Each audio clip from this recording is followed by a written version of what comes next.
This is Real News Media TV, coverage you can trust. Please like, share, subscribe, and hit the notification bell. Select all for daily news updates. 3 women abducted in St. Andrew found.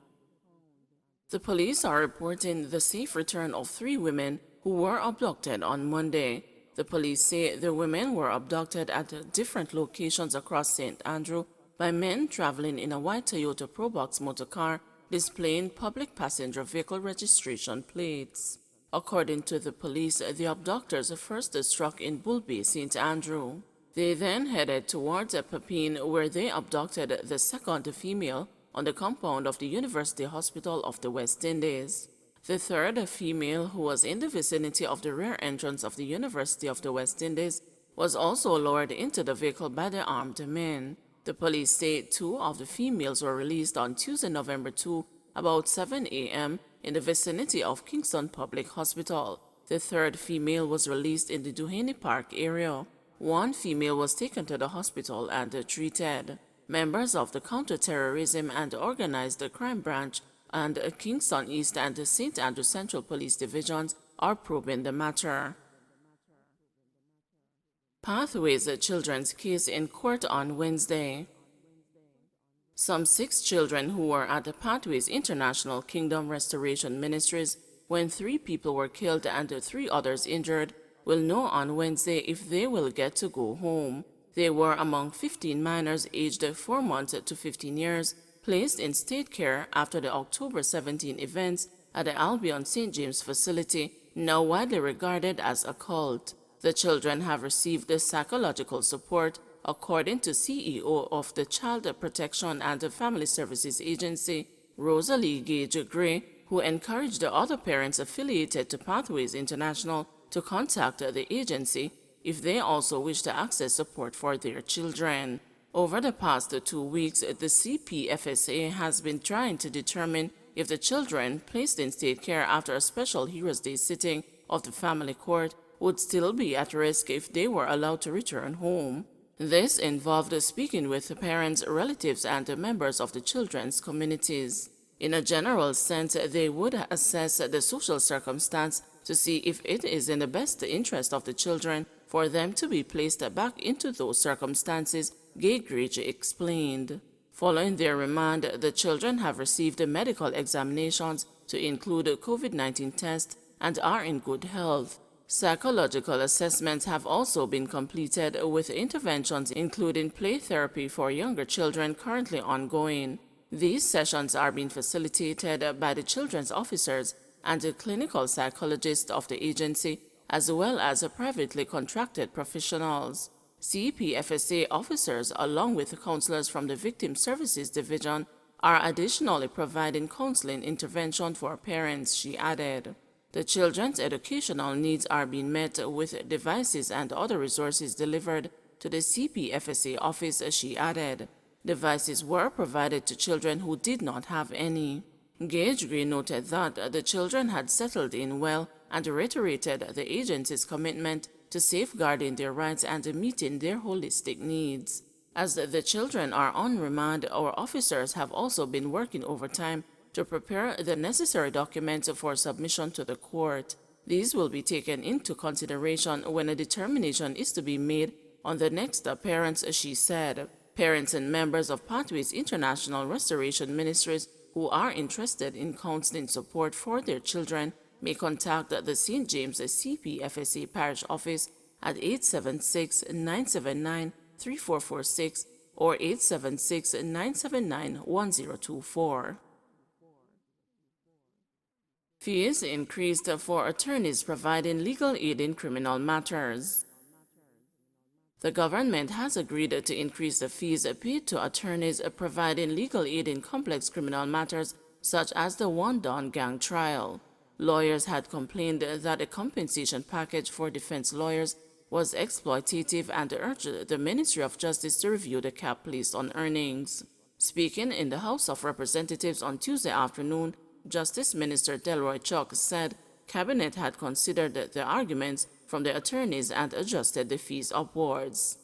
So we have added 50,000 more to the monthly rate, But more important, we have detailed what constitute a month. And also, Madam Speaker, we have removed the cap of 6 months, because if the matter goes on for 9 months, then the attorneys would have worked in 3 months without any remuneration. So what we have done, Madam Speaker, is to increase the first month from 300,000 to 350,000 for senior attorneys, 200,000 to 250,000 for junior attorneys, and subsequent months 250,000 and 150,000. There's no doubt there are many persons who will say this is high, but in the scheme of things, Madam Speaker, this represents less than 15 or 20% what an attorney would earn. This is a contribution, Madam Speaker, and in the circumstances, we are saying the government is able to put this forward to assist indigent clients, especially those in these gang trials. Opposition leader Mark Golding has called for people facing drug charges to be able to access legal aid. The Legal Aid Act currently excludes such persons from being assisted by the government with their defense. However, Mr. Golding argued that all matters should qualify for legal aid, since Jamaica's constitution presumes innocence until a person is proven guilty. I don't think there should be any type of criminal matter which is excluded from the province of legal aid, because there's a presumption of innocence in the Constitution. So there's no reason why the fact that you're charged with a particular type of offense should preclude you from being eligible to receive legal aid and to mount the best defense you can. And if you're convicted, so be it. But the role of the state through the legal aid system is to ensure justice is done in an even-handed way, and that applies regardless of the type of criminal offense involved. Attorney General Marlene Malahoo Ford added that the Charter of Rights gives all persons the right to legal defense. Justice Minister Delroy Chuck agreed with the opposition leader and Attorney General and said the matter would be reviewed. I agree with the Attorney General and the leader of the opposition that all persons should be afforded an attorney for all crimes, and we will look at that, leader of the opposition, where the Legal Aid Act exclude persons. Once the means test show that they can't afford it, then they should be afforded an attorney. I put that, Madam Speaker, and say that in the event that those persons are convicted and in fact they have asset, including gangsters, if in the event that they have assets which clearly could be traced back to their gang activities or their fraudulent activities, then under the poker legislation, then they must go for the assets. The Proceeds of Crime Act, or POCA, was passed by the Parliament in 2007 and provides for the recovery of funds garnered through illicit activities. Cop injured after ex-soldier engages police in shootout. There were chaotic scenes in Cumberland Meadows in Portmore, St. Catherine on Tuesday afternoon after an ex-soldier engaged the police in a shootout. The former soldier and a constable were shot during the incident.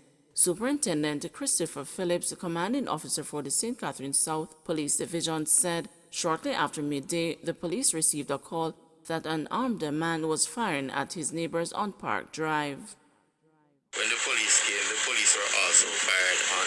They managed to take control of the area to cordon it properly and waited for the experts to come. The SWAT team came and provided some additional assistance. They executed well in bringing the situation under control, because there was a little girl involved, was in the house with the active shooter, who I understand she was at class when the incident took place.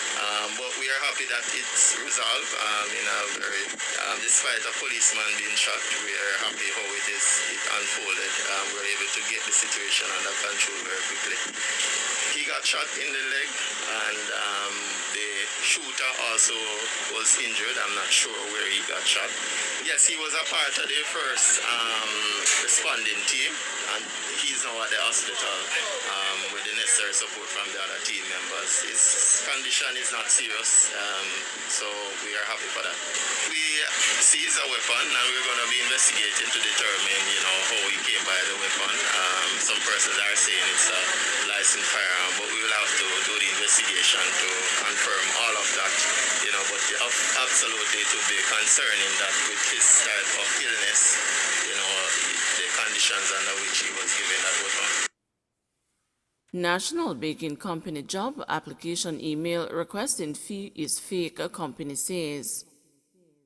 The National Baking Company says a job application email now in circulation bearing its logo and requesting a processing fee is fake. The company would like to warn the general public that email regarding a Jobs for Jamaican program requesting a one-time payment of $10,000 to a business account is not in any way associated with the company or its affiliates, the company said in a statement yesterday. The company added it does not engage potential candidates in this manner. Anyone in receipt of this email is being encouraged to make a report to the authorities, it said. Transport Minister draws ire of opposition after refusing to answer questions on AAJ investment. Opposition legislators were left dissatisfied on Tuesday afternoon after Transport Minister Robert Montague refused to answer questions on the Airport Authority of Jamaica's purchase of shares in a company on the basis that the matter is being investigated by the Integrity Commission. Finance Minister Dr. Nigel Clark revealed in July that the authority's board breached a government policy when it invested millions of dollars in First Rock Capital Holdings. The opposition tabled questions on the transaction, but Mr. Montague told the House of Representatives he could not answer them at this time. The subject matter of the question is being reviewed by the Integrity Commission, which, as you know, is a commission of Parliament. I therefore crave the indulgence of the Honourable House in allowing for that process to be completed and the outcome presented to the Parliament. But opposition members took issue to that argument. Opposition leader Mark Golding said the move was setting the wrong precedent. It is true that the Integrity Commission has a director of corruption prosecutions with powers to prosecute, but there's no reason to think that this particular investigation will go that route. This is a matter being investigated by the investigatory branch of the Integrity Commission, and that could take any amount of time, and it ought not to circumscribe or limit the powers of a parliamentarian to invoke the questions procedure provided in the standing orders. It is not an exception to that procedure, and I think we're going down a dangerous and wrong path by attempting to forestall that process in the name of some parliamentary commission, in this case Integrity Commission, having entered on the reference, if they have. House Speaker Marisa Dalrymple Philibert said she would request that the Parliamentary Council review the matter and advise how similar ones should be treated in the future. Don't forget to like, share, subscribe, and hit the notification bell. Select all for daily news updates.